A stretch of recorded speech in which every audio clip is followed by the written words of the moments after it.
అందరికీ నమస్కారం. ఈరోజు గత వీడియోలో వర్ణమాలకు సంబంధించినటువంటి హిందీ వర్ణమాలకు సంబంధించినటువంటి జ్ఞానాన్ని నేర్చుకున్నాము. వర్ణమాలకు సంబంధించిన జ్ఞానంలో వర్ణాలు అంటే ఏమిటి, వర్ణంలో ఉండే రకాలు ఏమిటి, వర్ణాల యొక్క ఉచ్చారణ స్థానం ఏమిటి, అవన్నిటిని కూడా కూలంకుషంగా తెలుసుకోవడం అనేది జరిగింది.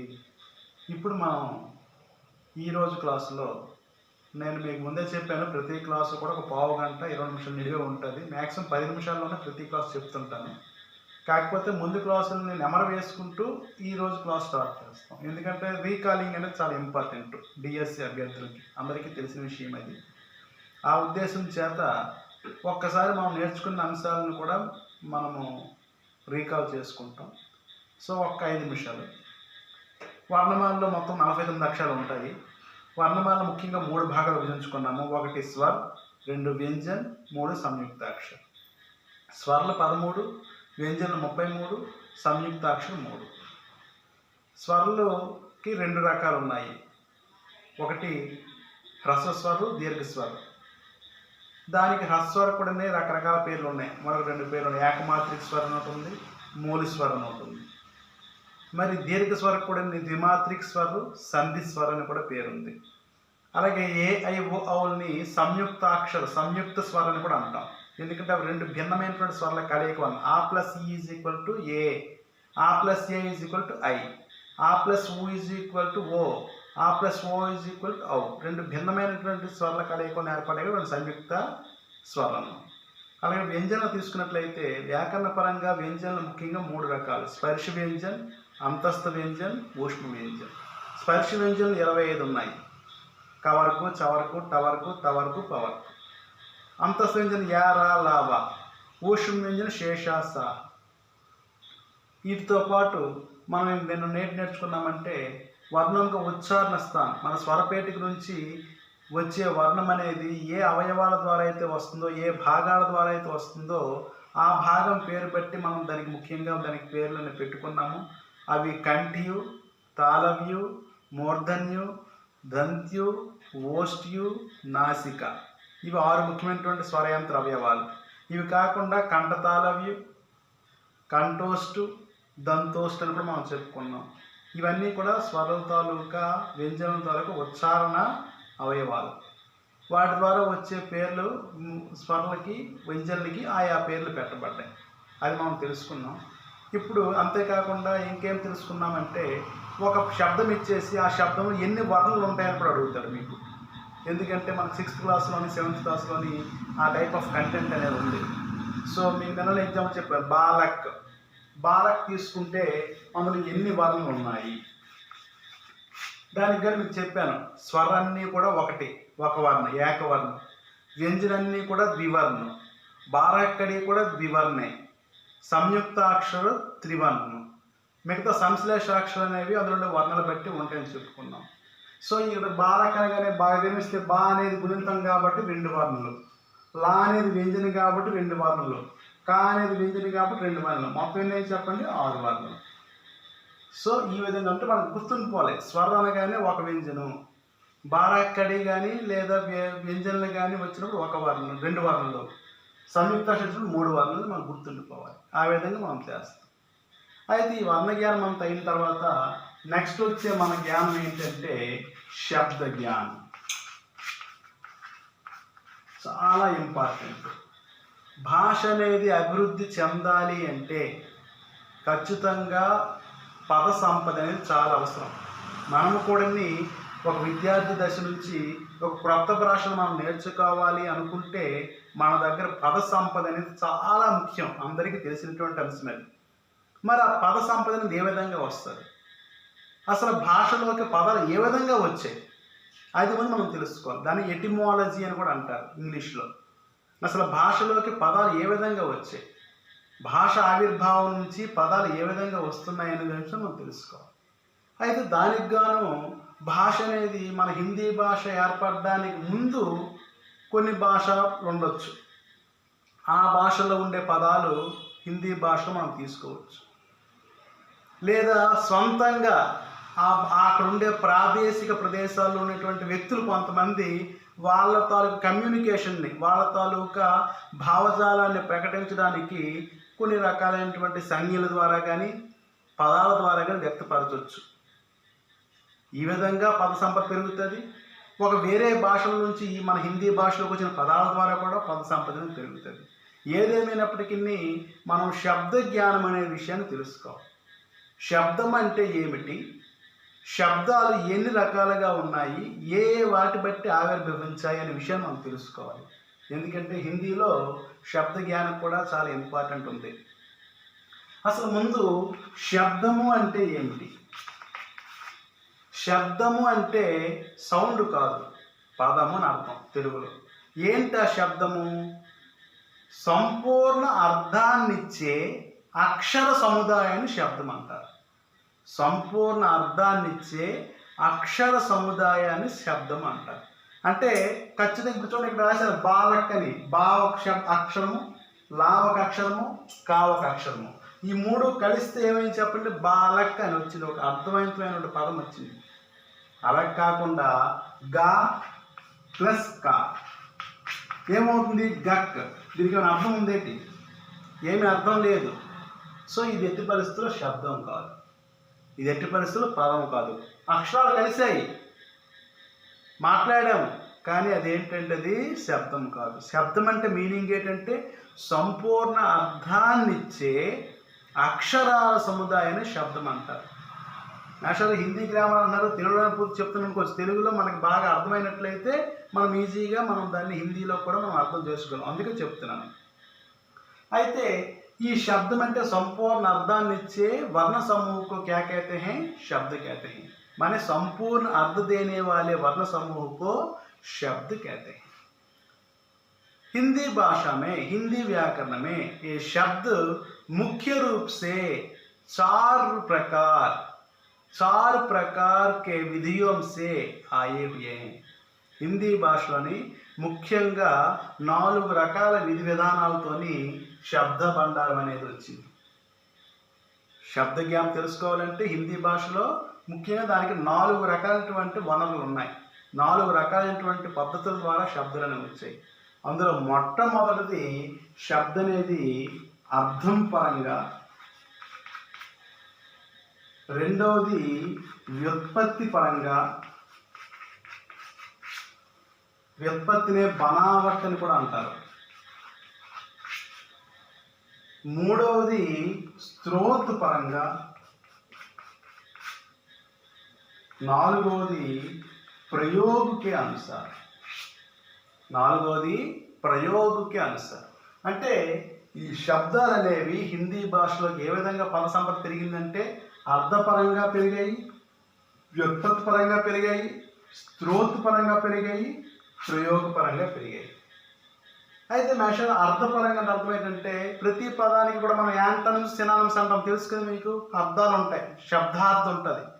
సో ఈ శబ్దార్థ చెప్పడం వల్ల, లేదా పర్యాయ పదాలు చెప్పడం వల్ల, లేదా నానార్థాలు చెప్పడం వల్ల ఒకే పదానికి సంబంధించినటువంటి రకరకాల అర్థాలు మనకు వస్తున్నాయి. అంటే రకరకాల పదాలు అనేవి ఏమవుతాయి చెప్పండి?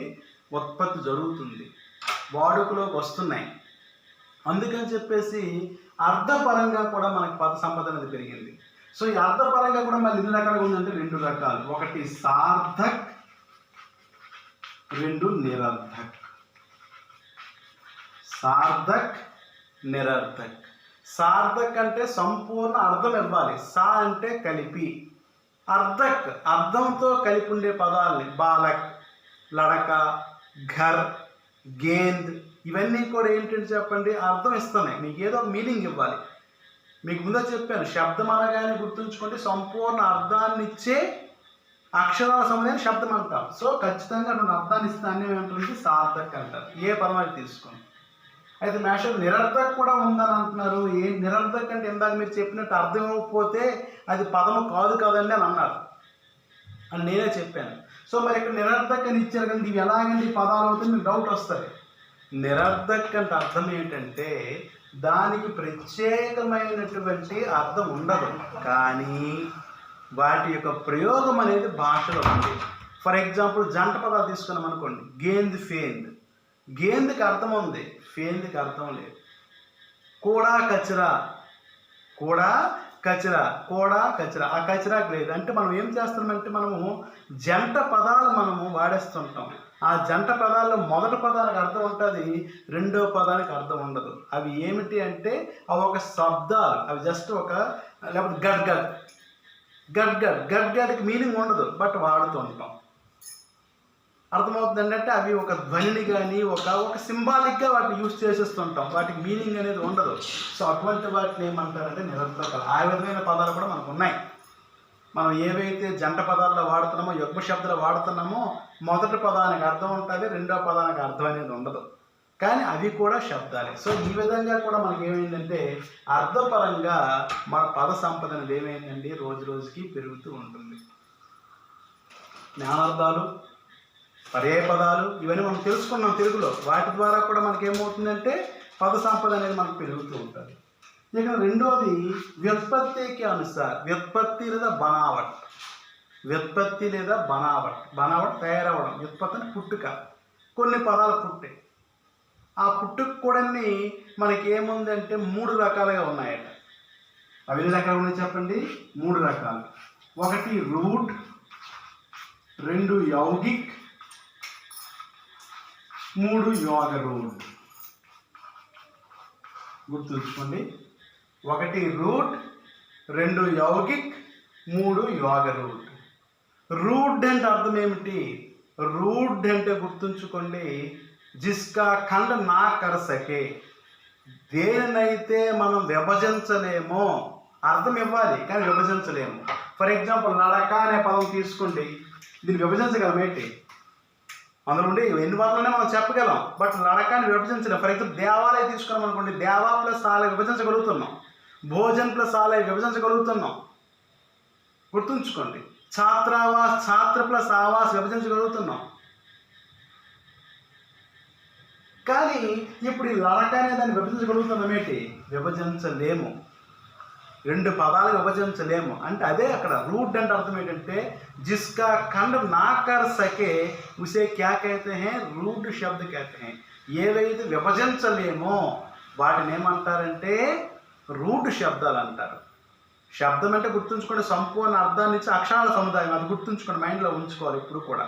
మరి ఇక్కడ నిరర్థకంటే అర్థం ఇవ్వదు కదని అన్నారు. అర్థం ఇవ్వకపోయినా ఏమని చెప్పాను నేను? వాటికి ప్రత్యేకమైన సౌండ్లు, ప్రత్యేకమైన ధ్వనులు మనం కింద తీసుకోవచ్చు వాటిని, అందుకు నిరర్థక అన్నారు. కానీ ఇక్కడ రూట్కి వచ్చేసరికి లేట్ అవుద్ది. అంటే రూట్ అనేసరికల్లా జిస్కా ఖండ్ నా కర్ సకే, దాన్ని ఎట్టి పరిస్థితుల్లో కూడా మనం విభజించలేము, కానీ అర్థం ఉంటుంది. అది గుర్తుంచుకోండి, మనకుండే పదాలన్నీ కూడా. ఇక యౌగిక్ అంటే అర్థం ఏంటంటే, యౌగిక్ అంటే యోగం అంటే కలయిక, 2 పదాల కలయిక. ఇప్పుడు మీకు ఎగ్జాంపుల్ చెప్పాను చూసే దేవాలయ, అందులో దేవ్ అంటే అర్థం ఉంది, ఆలయ అంటే అర్థం ఉంది. భోజనాలయ, భోజనం అంటే అర్థం ఉంది, ఆలయ అంటే అర్థం ఉంది. ఛాత్రావాస్, ఛాత్ర అంటే అర్థం ఉంది, ఆవాస్ అంటే అర్థం ఉంది. అవి ఏమవుతున్నాయి చెప్పండి? విభజించినట్లయితే 2 రూట్ శబ్దాల్లాగా ఉంటున్నాయి, కలిపినట్లయితే యౌగిక్ అవుతున్నాయి. సో అందుకే దాన్ని ఏమన్నారంటే యౌగిక్ అన్నారు. యౌగిక్ అంటే కలయిక, అంటే విభజించవచ్చు. విభజించినా సరే మళ్ళీ వాటికి అర్థాలు సెపరేట్గా ఉంటాయి, కలిసిన అర్థం అనేది వస్తుంది. దాన్ని ఏమంటామంటే యౌగిక్ అంటాం. కలిసినప్పుడు వచ్చినటువంటి అర్థము విభజించినటువంటి వచ్చిన అర్థానికి సమానంగా ఉంటుంది ఇంచుమించు. దేవు ప్లస్ ఆలయ, దేవుడు ఉండే చోటు, ఆలయ అంటే నివాసము అని అర్థం. దేవాలయం దేవుడు ఉండే చోటు. అంటే విభజించినప్పుడు విభజించక ముందుకి రెండింటికి కూడా అర్థాల్లో సిమిలారిటీ ఉంటుంది, గుర్తుంచుకోండి. అదే యౌగిక్. నాకు ఎందుకు ఆ పదాలు చెప్పారంటే నెక్స్ట్ వచ్చింది మనకి క్లారిఫికేషన్ వస్తుంది అన్నమాట దాని గురించి. ఇక్కడ యోగ రూట్ అంటే అర్థం ఏమిటి అంటే గుర్తుంచుకోండి, యోగ రూట్ అంటే యోగ్ అంటే కలయిక, రూట్ అంటే గుర్తుంచుకోండి జిస్కా ఖండ్ నా కర్ సకే. కలవడం ఏంటంటే ఖండం చెల్లి లేకపోవడం ఏంటండి అని మీకు డౌట్ రావచ్చు. ఏమీ లేదు, సింపుల్. యోగ రూట్ అంటే ఫర్ ఎగ్జాంపుల్ పంకజ్ అనే పదం తీసుకున్నాం. పంకజ్ అంటే అర్థం ఏంటి చెప్పండి, నేను విడగొట్టవచ్చు. గుర్తుంచుకోండి, పంక్ ప్లస్ జా. పంక్ అంటే అర్థం ఏంటి? బురద, ప్లస్ జా అంటే అర్థం ఏంటండి? జనించినది. బురద నుంచి జనించిందని ఏమంటాం చెప్పండి? కలువ అంటాం. సో ఈ కమలము అంటాం. ఏదైతే ఈ విడగొట్టినప్పుడు వచ్చిన అర్థానికి ఈ అర్థానికి తేడా ఉందో లేదో చూడండి. ఇందాక యౌగికలో రాలేదు. ఇందాక యౌగికలో దేవు ప్లస్ ఆలయ అంటే దేవుడు, ఆలయ అంటే నివాస స్థానము లేదా ఉండే చోటు, 2 సిమిలర్గా ఉన్నాయి. విడగొట్టినా కలిపినా. కానీ ఎక్కడికి వస్తే డైరెక్ట్ చెప్పండి, పంక జరగని ఏమైంది చెప్పండి, పంక అంటే బురద, జ అంటే పుట్టినది, బురద నుంచి పుట్టినది అని రావాలి. కానీ ఏమొచ్చిందని కావాలని చెప్పండి, కమలని వచ్చింది. సో ఈ కమల్ అనేది ఏమి చెప్పండి, రూఢ్ శబ్దం. దీన్ని విడగొట్టగలమేంటి, దీన్ని విడగొట్టలేము. అటువంటి వాటిని మనం ఏమంటారంటే యోగ రూఢ్ అంటారు. లంబోదర్, లంబ ప్లస్ ఉదర్. లంబ అంటే పెద్ద, ఉదర్ అంటే పొట్ట, పెద్ద పొట్ట అని రావాలి. కానీ ఏమని చెప్పండి, గణేష్. లంబోదరికి ఏంటని చెప్పండి, గణేష్. విడగొట్టడం అవుతుంది, కానీ విడగొట్టిన కలిపితే ఏమవుతుందంటే రూఢ్ లాంటి అర్థాన్ని ఇస్తాయి. అందుకే వాటిని ఏమన్నారంటే యోగ రూఢ్ అని చెప్పేసి అన్నారు. సో మనం చెప్పుకున్నాము శబ్దానికి శక్తులు ఉంటాయని చెప్పి, అభిధ లక్షణ వ్యంజనం అని చెప్పేసి. అందులో లాక్షణిక అర్థాన్ని ఏవైతే ప్రకటిస్తుంటాయో అవన్నీ కూడా ఏమవుతాయి చెప్పండి, యోగ రూఢ్. అలాగే మనం చెప్పుకునే సమాసాలు చెప్పుకున్నప్పుడు మనకు వస్తాయి. బహురీహి సమాసం అనేది మనం చెప్పుకున్నాం, తెలుసు కదండి. బహురీహి సమాసం చెప్పుకునేవన్నీ కూడా మనకి ఏమవుతాయి అంటే యోగ రూఢ్ శబ్దాలు అవుతాయి. Example దశానన్, దశ్ plus ఆనన్. దశ్ అంటే 10, ఆనన్ అంటే ముఖాలు, 10 ముఖాలు. కానీ ఏమేమి చెప్పండి, 10 ముఖాలు కలవాడు రావణుడు. సో అక్కడ రావణ అనేది ఏమవుతుంది, రూఢ్ శబ్దం అవుతుంది. సో ఈ విధంగా మనకి ఏమవుతాయి అంటే రూఢ్ అంటే అర్థం ఏంటంటే జిస్కా ఖండ నా కర్ సకే, దాన్ని విభజించలేము. यौगिक कहते हैं जिसका खंड कर सके, दोनों शब्दों का अर्थ होता है, लेकिन ये योग करने से जो अर्थ देते हैं उसके समान होता है, उसका सिमिलर होता है. लेकिन योग रूढ़ कैसे होता है, इसको हम 2 विभागों में व्यक्त कर सकते हैं, लेकिन ये दोनों के अर्थ और रूढ़ जैसे नहीं होता. ఆ రెండింటి అర్థాలు రూఢ్ లాగా ఉండవు, వేరు వేరుగా ఉంటాయి. కానీ ఇక్కడ వచ్చిన అర్థం ఎలా ఉంటుంది చెప్పండి, రూఢ్ లాగా ఉంటాయి. అది దానికి అందుకే యోగ రూఢ్ అని చెప్పేసి మనకి చెప్పడం అనేది జరిగింది. ఇక్కడ స్త్రోత్ అనుసార్ మనందరికీ తెలిసిందే, స్త్రోత్ అంటే వనరు. స్త్రోత్ అంటే అర్థం ఏంటి చెప్పండి, వనరు. స్త్రోత్ అంటే వనరు. వనరు అంటే అర్థం ఏంటంటే మన దగ్గర ఆల్రెడీ ఎగ్జిస్టింగ్ అయి ఉంటుంది, మన దగ్గర ఉంటుంది. స్త్రోత్ అనేది మన దగ్గర ఉంటుంది. ఆ ఉండే దాన్ని బట్టి అందరూ ఉండే పదాలను మనం తీసుకుంటాం హిందీలోకి, దాన్నే స్త్రోత్ అంటాం. ఓకేనా. ఇవి ఏంటంటే మీకు అందరికీ తెలుసు, అన్ని భారతీయ భాషలకి తల్లి భాష సంస్కృతము. ఆ సంస్కృత భాష అనేది చాలా ముందు ఏర్పడింది. ఆ భాష నుంచి వచ్చినటువంటి పదాలు చాలా భాషలోకి యాజ్ ఇట్ ఈజ్గా తీసుకోబడ్డాయి, ఏ మార్పులు చేర్పులు లేకుండా.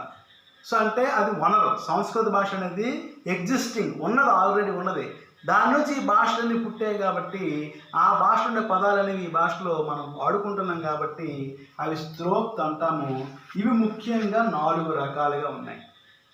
1 తత్సం, 2 తద్భవ్, 3 దేశస్, 4 విదేశీ. అంటే చూసుకోండి, అర్థిక అనుసాर शब्द 2 प्रकार के हैं, सार्थक निरर्थक. व्युत्पत्ति के अनुसार शब्द 3 प्रकार के हैं, रूढ़, यौगिक, योग रूढ़. और स्त्रोत के अनुसार शब्द कितने प्रकार के हैं, 4 प्रकार के हैं. वो क्या क्या है, तत्सम, तद्भव, देशी, विदेशी. तत्सम, तद्भव, देशी, विदेशी.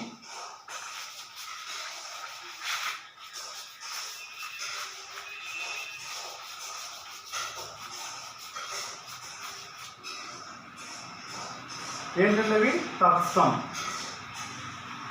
తద్భవ్, దేశీ, విదేశీ. చూసుకోండి, తత్సం. తత్సం అంటే అర్థం ఏంటంటే తత్ దానికి సమానమైనవి. దేనికి సమానమైనవి, ఆల్రెడీ ఉందని చెప్పిన భాష ఉందని చెప్పాను కదా.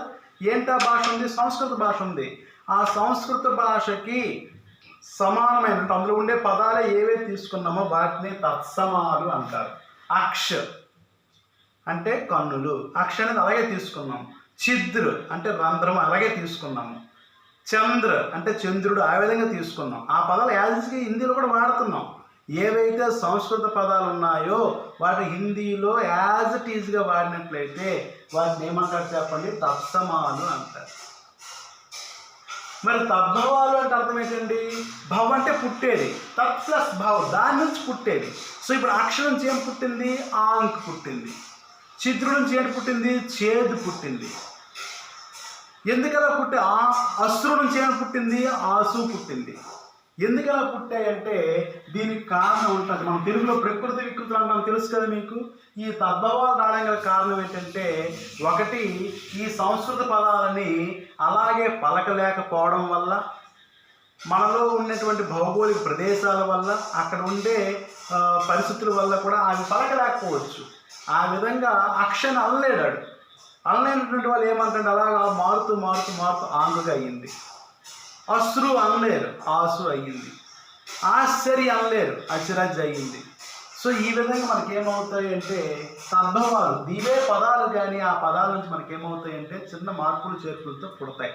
వాటిని ఏమంటారంటే తద్భవాలు అంటారు. ఈ విధంగా కూడా పద సంపద పెరుగుతుంది. ఇక్కడ దేశీ చాలా తక్కువగా ఉంటాయి. దేశీ పదాలు ఇవి ప్రత్యేకించి ఒక సీమిత్ బోలి అని మీరు వినే ఉంటారు. అది హిందీ సాహిత్య ఇతిహాసంలో వస్తుంది. బోली बोली माने क्या है? सीमित प्रदेश में जो लोग अपने व्यवहार के लिए बोलचाल करते हैं उसे क्या कहते हैं? बोली कहते हैं. ఒక నిర్దిష్టమైనటువంటి ఒక పరిమితి ఉండే ప్రదేశంలో ప్రజలు మాట్లాడడానికి అనువుగా ఉపయోగించే భాషని బోలి అంటారు. సో అక్కడుండే ప్రజలు వాళ్ళకు అనుగుణంగా, వాళ్ళ తాలూకా కాలమాన పరిస్థితులకు అనుగుణంగా కొన్ని పదాలు వాళ్ళు వాడుతుంటారు వాడుకలోకి. సో ఆ పదాలను ఏమంటామంటే దేశీ పదాలు అంటారు. ఇవి చాలా తక్కువగా ఉంటాయి. అంటే ప్రత్యేక హిందీలో ఉన్నది, ఇంకొక భాషలో మనకు దొరకవు, అవి హిందీలోనే ఉంటాయి. అటువంటి పదాలు దేశీ పదాలు అని చెప్పేసి అంటారు. ఇక విదేశీ అంటే మీ అందరికీ తెలిసింది కదండి. విదేశాల నుంచి వచ్చిన వాళ్ళకి పోర్చుగీస్ వారు మన దేశం దండయాత్రకు వచ్చారు, డచ్ వారు వచ్చారు, అలాగే ఫ్రాన్స్ వారు, అలాగే టర్కీ వారు. ఇలాగ మనకు తీసుకున్నట్లయితే విదేశీయుల నుంచి కూడా మనకు కొన్ని భాష వాళ్ళు వచ్చి మన దగ్గరకు వచ్చి పరిపాలన చేయడం వల్ల ఆ భాషలో ఉండే పదజాలం కూడా మన హిందీలోకి మనకి వచ్చింది. అదాలత్ అది మన హిందీ పదం కాదు. అలాగే ఖర్చ్ మన హిందీ పదం కాదు. ఇనాం మన హిందీ పదం కాదు. ఆ లిస్ట్ అంతా కూడా నేను పెడతాను యూట్యూబ్లో. తత్సము తద్భవం దేశ విదేశం కూడా ఇప్పుడు లిమిట్గా కొన్ని పదాలు చెప్తున్నాను మీకు. ఆ లిస్ట్ అనేది మీకు నేను పెడతాను, మీరు అది చూసుకొని చేయొచ్చు. సో ఈ విధంగా మనకి ఏమవుతాయంటే తత్సమ తద్భవ శబ్దాలు, తద్భవ శబ్దాలు, దేశీ శబ్దాలు, విదేశీ శబ్దాలు.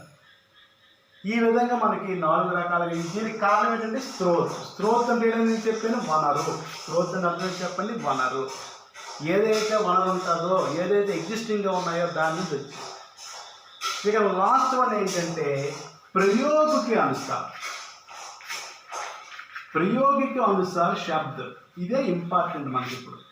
प्रयोग के अनुसार शब्द 2 प्रकार के हैं. ఒకటి వికారి, 2 అవికారి. వికారి, అవికారి. వికారి అంటే అర్థం ఏంటంటే గుర్తుంచుకోండి, మీకు తెలిసే. వికారి అంటే లింగపరంగా, వచన పరంగా, విభక్తి పరంగా ఏవైతే మారతాయో వాటిని వికారి శబ్దాలు అంటారు. వికారి అంటే రూపం మార్చుకుంటూ ఉంటాయి. ఫర్ ఎగ్జాంపుల్ బాలుడు లింగపరంగా బాలికగా మారింది, వచనపరంగా బాలుడుగా మారింది. సో లింగపరంగా, వచనపరంగా మారే పదాలు ఏవైతే ఉంటాయో, విభక్తి పరంగా మారేవి ఏవైతే ఉంటాయో వాటిని వికారి అంటారు. ఇవి మీకు తెలుసు 4: సంజ్ఞ, సర్వనాం, విశేషం, క్రియ. సంజ్ఞ, సర్వనాం, విశేషం, క్రియ. ఈ 4 కూడా లింగపరంగా, వచనపరంగా, విభక్తిపరంగా మారుతూ ఉంటాయి. రాముడు పాట పాడుతున్నాడు, సీత పాట పాడుతుంది. రామ్ పాట పడతా హై, సీత పాట పడతీ హై. చూసారు, అక్కడ పడతా వచ్చింది, ఇక్కడ పడతీ వచ్చింది, మారింది కదండి. సో ఆ విధంగా 4 ఉన్నాయి. మరి అవికారి అని అర్థం ఏంటంటే రివర్స్. లింగపరంగా మారవు, వచనపరంగా మారవు, విభక్తి పరంగా మారవు. వాటిని తెలుగులో అవ్యయాలు అంటారు. హిందీలో అయితే అవి కూడా 4 ఉన్నాయి. అవేంటో 4: క్రియా విశేషం, సంబంధ బోధక్, సముచ్చయ బోధక్, విస్మయాది బోధక్. ఇక్కడ ఉండే పదాలను ఎట్టి పరిస్థితులు లింగపరంగా కానీ, వచనపరంగా కానీ, విభక్తి పరంగా కానీ మారు. ఫర్ ఎగ్జాంపుల్ రామ్ దౌड़ता है, सीता दौड़ती है. రామ్ తేజ్ దౌड़ता है, సీత తేజ్ దౌड़ती है. అక్కడ దౌడతీగా మారింది కానీ తేజ్ అనేది మారిందేంటి? మారలేదు కదా. సో అలాగే లింగపరంగా కానీ, వచనపరంగా కానీ మారినటువంటి పదాలు ఏవైతే ఉంటాయో వాటిని అధికారి అంటారు. అవి 4 ఉన్నాయి. అవే క్రియా విశేషం, సంబంధ బోధక్, సముచ్చయ బోధక్, విస్మయాది బోధక్. ఈ 4 కలిపి మొత్తం 8 మనం ఏమంటామంటే శబ్దభేద్. ఏమంటామండి? శబ్దభేద్ అంటాం. ఆ విధంగా మనకి ఈ శబ్దాలు అనేవి, పద సంపద అనేది భాషలో అభివృద్ధి చెందడానికి ఈ 4 రకాల ప్రక్రియల ద్వారా మనకి పద సంపద అనేది హిందీ భాషలోకి వచ్చింది. ఈ విధంగా మనం ఏం చేస్తున్నామంటే హిందీ భాష ప్రయోగం చేస్తున్నాం. సో పదాలు ఏ విధంగా వచ్చాయంటే అర్థం పరంగా వచ్చాయి. అర్థం పరంగా వచ్చిన 2 రకాలు, సార్థకు, నిరర్ధక్. 2 వ్యుత్పత్తి లేదా బనావట్ పరంగా వచ్చేవి, అవి 3, రూఢు, యౌగిక్కు, యోగరు. అలాగే స్తోత్ర పరంగా వచ్చాయి, అవి 4, 1 తత్సము, తద్భవు, దేశీ, విదేశీ. అలాగే ప్రయోగపరంగా వచ్చాయి, అవి 2, వికారి, అవికారి. వికారీలు మళ్ళీ 4, అవికారీలు మళ్ళీ 4. అందరికీ అర్థమైంది అనుకుంటాను. ఏమైనా లోటుపాట్లు ఉంటే మీరు కామెంట్లో పెట్టండి, నేను రెక్టిఫై చేసుకుని మళ్ళీ వీడియో అనేది చేస్తాను. Thank you and